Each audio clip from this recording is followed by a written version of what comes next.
خب دوستان عزیزم، سلام و عرض ادب. خسته نباشید. بعد مدت ها با مجموعه از ویدیوها خدمت شما برگشتیم و انشالله که بتونیم به اصطلاح کمک بکنیم به شما برای به اصطلاح پیشرفت بیشتر و البته انشالله جذب افراد بیشتر. خدمت شما عزیزان دلم عرض شود که خب حالا با طبق روال احوال پرسی آقا نمیدونم سابسکرایب کنید و فلان و نمیدونم فلان کنید و اینا رو همه خودتون میدونید که ما زیاد دنبال این مسائل نیستیم و علت این که بارگذاری مجموعه جدید رو شروع کردیم چون الان دیگه هدفمند دیگه شدیم تو این مسئله. اولین ویدیو و این مجموعه دو ستای اولیه رو برای شما بارگذاری میکنیم برای تحت عنوان پاسخ به اسکریپت یا اسکریپت، حالا هر به قول گفتنی اسم عجق وجقی که برای خودشون میذارن و اینها. و علت این که من یک ویدیو جدا دارم الان به عنوان پاسخ به ایشون و دار و دسته ایشون یا حالا کسانی که به هر حال نظرات ایشون رو میپذیرن میپسندن نمیدونم اینها، این هستش که در مناظره ای که به اصطلاح دعوت شد از ما و در رابطه با مسئله که قرار بر این شد که این مقوله واقعیت پشت قضیه چی بود رو من اول برای شما بگم. اولا که خب دعوت در طرف ایشون بود، خیلی ممنون، سپاسگزاریم ازشون به خاطر دعوتی که داشتن. ما در ابتدا قبل از که وارد مسئله بشیم و بخشی از ویدیو رو اختصاص بدیم که از دید ما متافیزیکارا این نوع افراد و این نوع جونورها چه شکلی هستن و چرا به اصطلاح اینقدر عاشق به قول گفتنی جنگولک بازی هستن رو میگیم. بعدم انشالله دیگه میریم وارد مسئله بعدیش میشیم که در رابطه با پاسخهایی که برای یک آدمهای نادانی مثل ایشون و افرادی که حالا به نوعی ایشون رو بالاخره ساپورت میکنن و فلان و اینها باشید، حالا جزء توهین در نظر گرفته نشه چون پیام های زیادی برای من اومد. ببینید، اولا زمانی که برای مناظره ما دعوت شدیم خدمت ایشون از طریق یکی از عزیزان که امیدواریم این ویدیو رو حتما براشون ارسال بکنن، البته در ذاتن میذاریم در شبکه خودمون، و خدمتون عرض شود که بحث سر این بودش که آقا چرا متافیزیک رو به قول گفتن شما قبول دارید و قراره بر این شد که ما شاخه های مختلفی که داریم در مورد اون شاخه و هر شاخه‌ای که مد نظر عزیزان هست اون رو به قول گفتنی وارد مبحث بشیم. حالا من که اسمشو نمیتونم بذارم مناظره چون اصلا بیشتر اینجا مشاجره میخواستن را بندازن که ما زیاد اهل مشاجره نیستیم.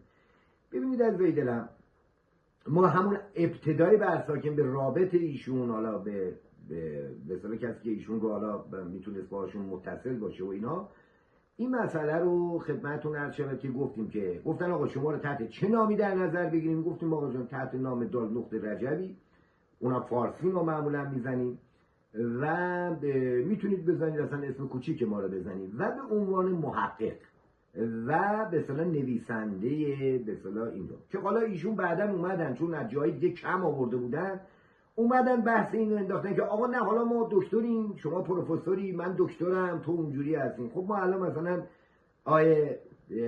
آیه بهمن رو خب مثلا دکترن ولی خب واقعا معذرت میخوام به قول خودش بنده گاوم نمیفهمه، خودش داره البته میگه. دلیل برای نمیشه که هر کسی دکتر یا پروفسور یا مهندس فلانه پس مسئلهش خیلی درست و اینا باشه.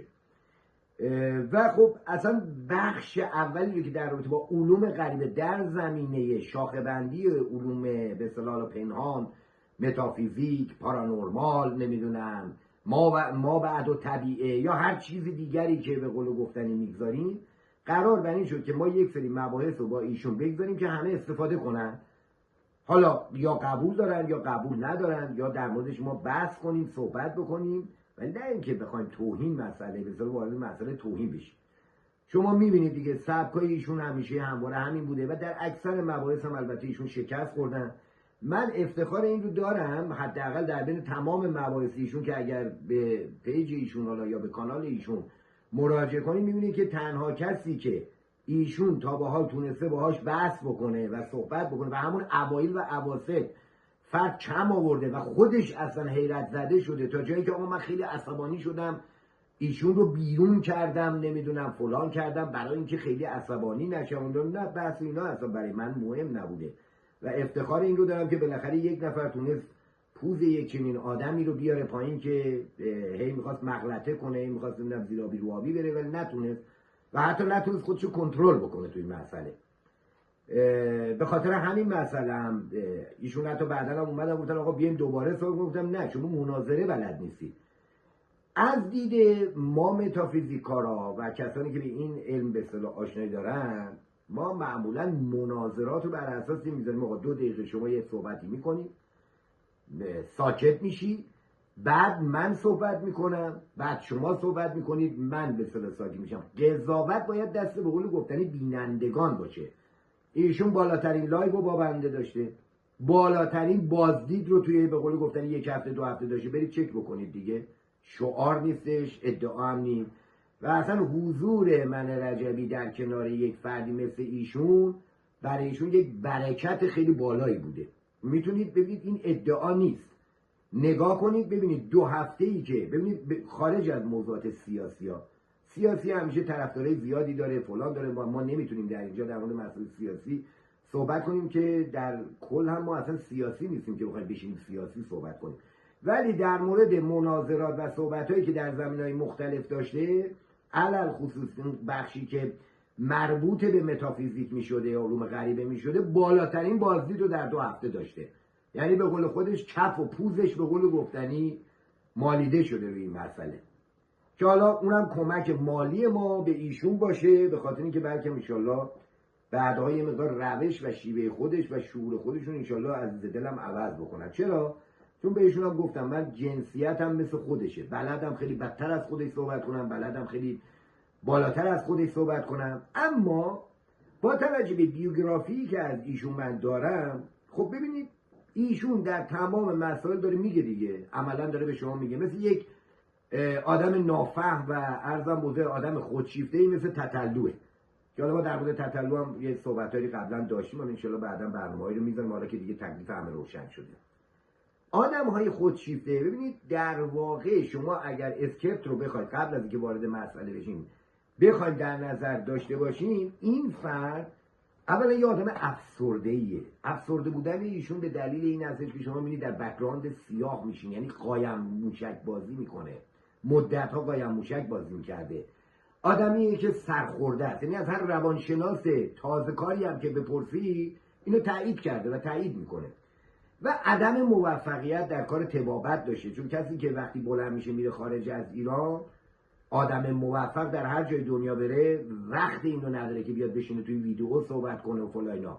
پس عملا در طبابتش هم یک آدم به قول خودش گاویه و به خاطر همینه که به قول گفتنی به پزشکان میگه گاو، به مردم میگه گاو، به نمیدونم همه میگه نمیفهمید، من میفهمم اینا. یعنی مملو از کینه، مملو از سیاهی، تباهی، باخت در زندگی، باخت در تمام کاری، شغلی، همه چی اینا هستش و زور بی خودی میزنه برای اینکه مهم بشه. یا آدم خودشیفته ناآگاهه. ببینید یک سری ما آدم‌های به اصطلاح شیفته داریم که یه مقدار حالیشون هست، ولی این اصلا اون خودشیفتگیش در حد به قول گفتنی دیگه از حد نرمال عبور کرده، از حد آنورمال هم عبور کرده. عاشق مورد توجه قرار گرفتنه. ببینید در کل جملات دیگه شون، نه در این مناظرات، ما در جای دیگه هم حتما ببینید کسی که میاد میگه من از همه میفهمم، من از همه بیشتر میفهمم، همه نفهمن، من میفهمم، شما خرید، شما الین، توهین میکنه به قشر تحصیل کرده، به قشر سیاسی، به قشر روحانی، به قشر نمیدونم خارجی و اینا.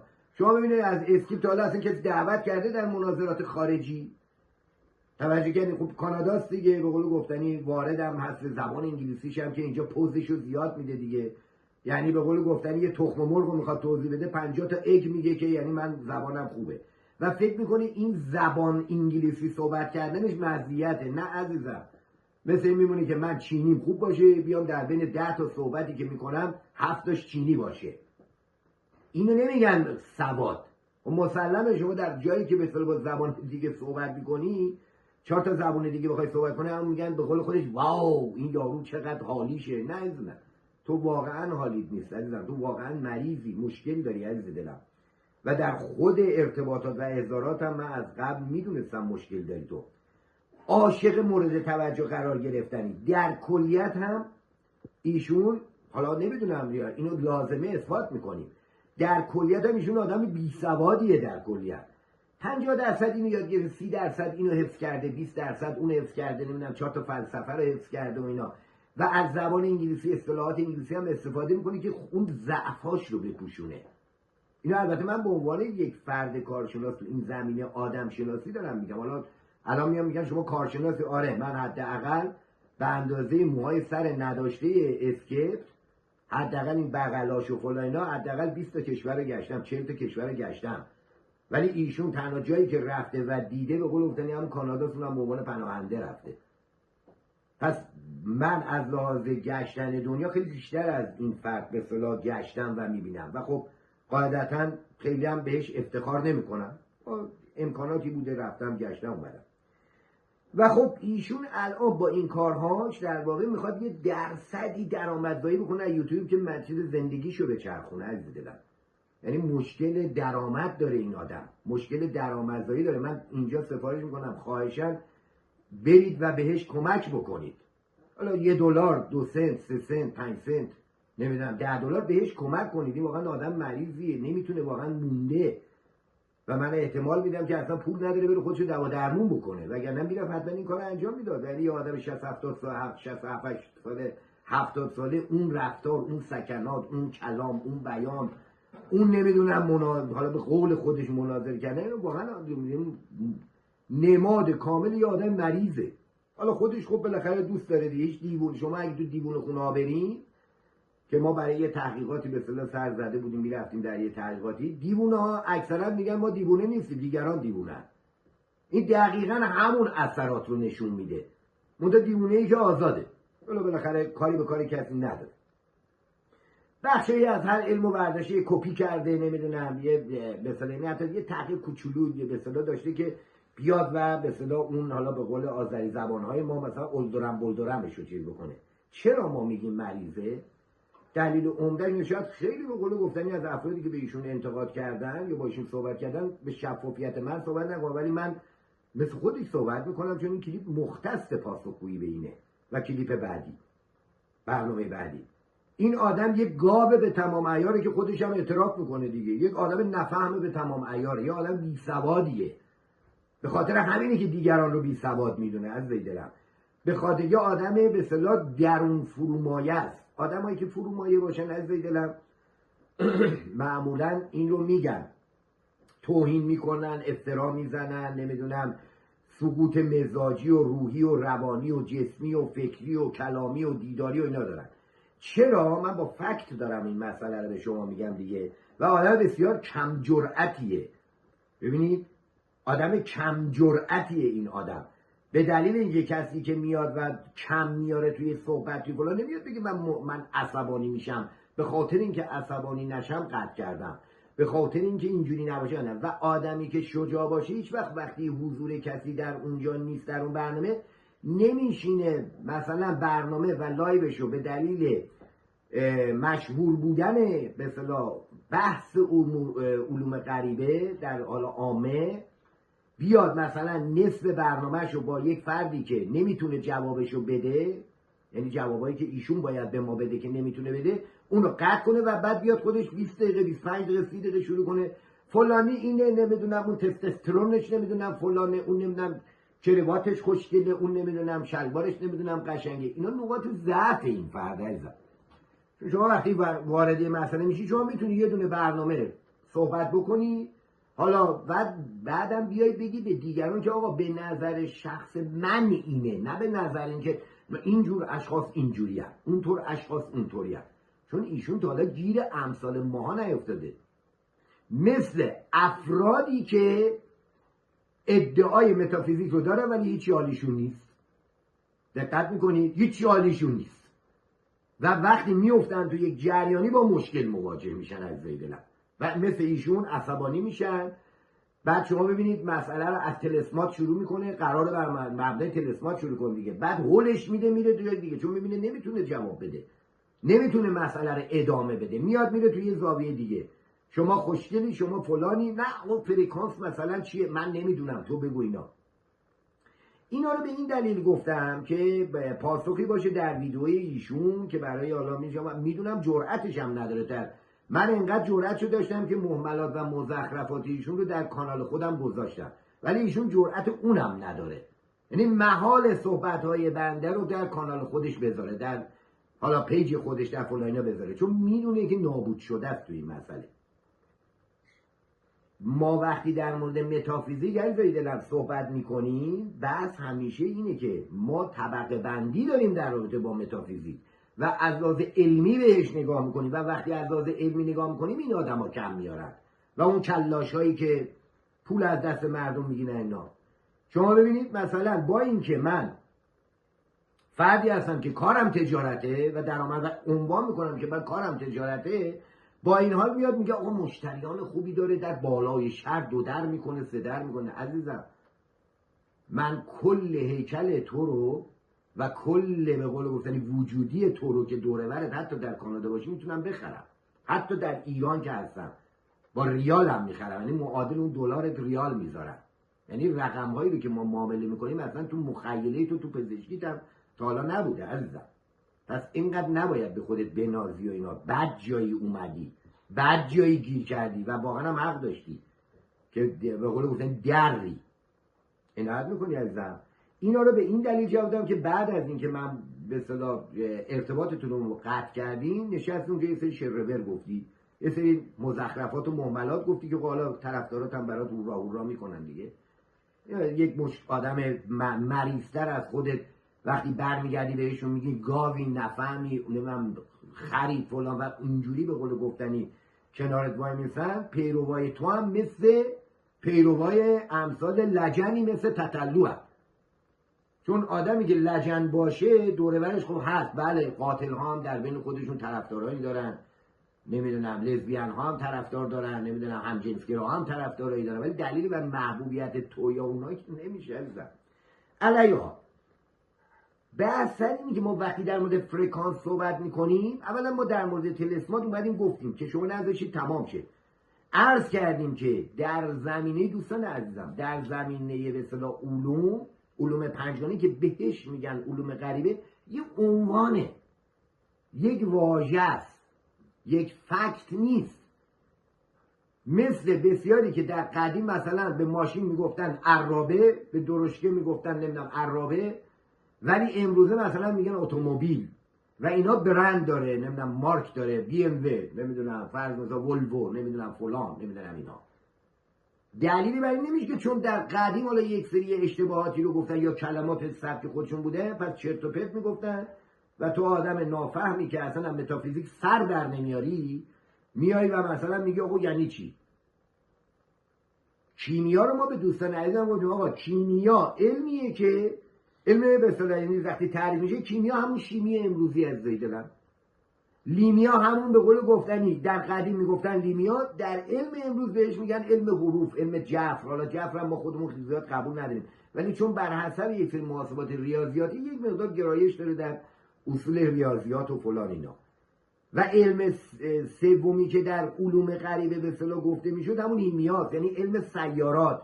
شما هنوز شعور این مسئله رو نداری که وقتی من آسترولوژی رو و آسترونومی رو میخوام سوا کنم و برای افرادت که 4-5 هزار نفر به قول خودت لایو دارن نگاه میکنن اینا نمیذاری بره جلو، به خاطر که ترس داری که طرفدارات بیان این طرف.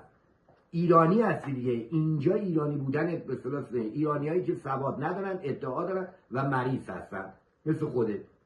ترس داری، واهمه داری از اینکه الان اگر من مسائل علمی رو حالا باز بکنم اون وقت درصد اون 32% میاد جلو و انقدر به خودت میبالی که دروغ میگی. یعنی مثلا حالا بذارید این من بگم براتون خنده‌دار هستش این مسئله، خودتون اگه دوستان ویدیو شما رو گوش کنن متوجه میشن. علم سیمیا رو اومدیم گفتیم تصرف، علم تصرف کردنه. تصرف مفهوم چی؟ در اختیار گرفتن خیال افراد یا اراده افراد که خود همین در علم پزشکی امروز هیپنوتیزم دیگه، یکی از شاخه‌اش هیپنوتیزمه. یعنی تو انقدر شعورت بالا نیست که ادعای پزشک بودن داری ولی هیپنوتیزم رو مثلا همه روانشناسان قبول دارن مثلا شما قبول نداری. و نهایتا پنجمین رشته‌ای که ما در موردش صحبت می‌کنیم همون ریمیا بود که در واقع ریمیا همون شعبده بازی، تردستی، فریب دادن حس پنجگانه یا مجیک امروزی هستش. حتی جرئت نکردی این 5 رشته‌ای رو که امروز داره کاملا کار میکنه و به اصطلاح عملکردش به اصطلاح پیشرفت شده، حتی جرئت نداشتی اون رو ادامه بدی.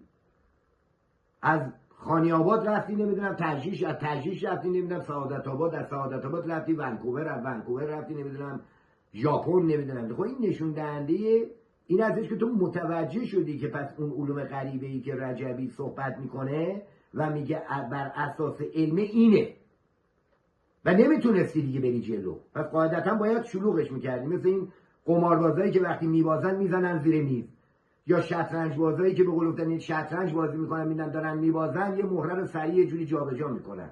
این نشون دهنده ضعف تو بوده.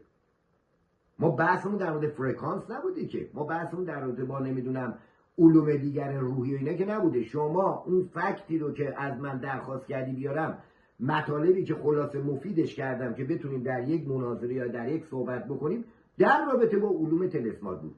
شما که نمیتونی وقتی الفبای یک زبانی رو بلد نیستی بیای در مورد خود اون زبان، مثلا ادبیات اون زبان صحبت کنی. پس بیسوادی، متوجه نیستی، یا بیسوادی یا چون نمیتونی بپذیری شکستاتو میای و این کار. و من میگم بازم افتخارم اینه که شما تنها ویدئویی که تنها به قول خودت مناظره که از وسطاش قطع کردی فقط با رجبی بوده.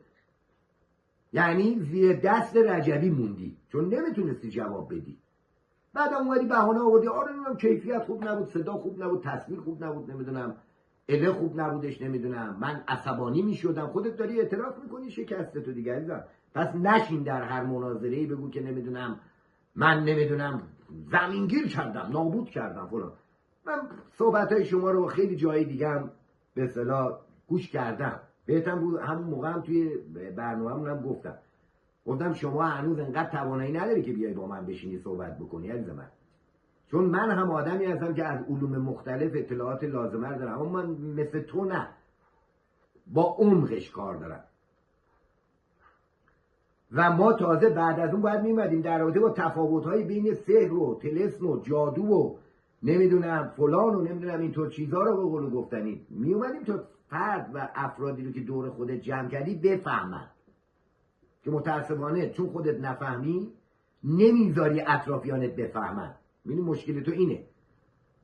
کار تو مثل فرعونه، میگه آقا من خدا هم، منو باید به قول گفتنی بپرستین. بعد میگن خب الان تو خدا هستی، خب آقا دوتا جوابم بده دیگه، چرا با کلمات بازی میکنی عزیزم؟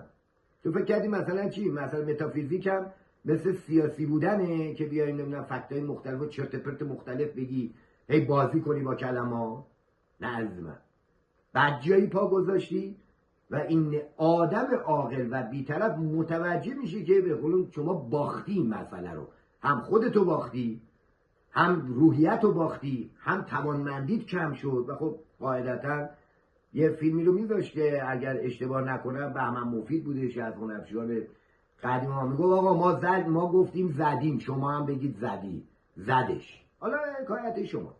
منتها دوستان عزیزم اگر واقعا به دنبال این مسائل هستن و اینا رو باید به قول گفتنی بدونن. فرکانس و اثرات اون چیزی نیست که تازه بوده باشه عزیز دلم.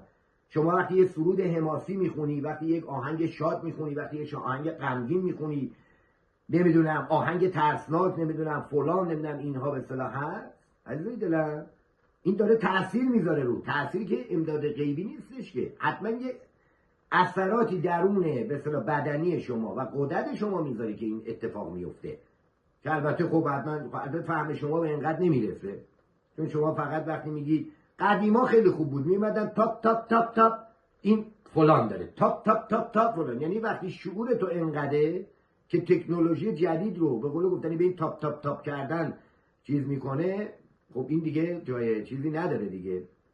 یعنی این یه چوپونی میمونی که پات وا شده توی شهر و مثل خیلی از افرادی میمونی که عزیزم پاشون وا شده بالاخره به شانس و اقبال و با پول این و اون و کمک‌های این و اون که خودت هم منم میدونم، مثلا زیرو ما نمیخوایم بیوگرافی زندگی تو رو در بیاریم، میدونم که با بدبختی و مصیبت بلند شدی رفتی کانادا، یهو فکر کردی که حالا چون تو کانادا قرار گرفتی آدم با سوادی هم شدی. عزیزم آدما وقتی جاشون عوض بشه، لباسشون عوض بشه، به عنوان آدم حسابی محسوب نمیشن.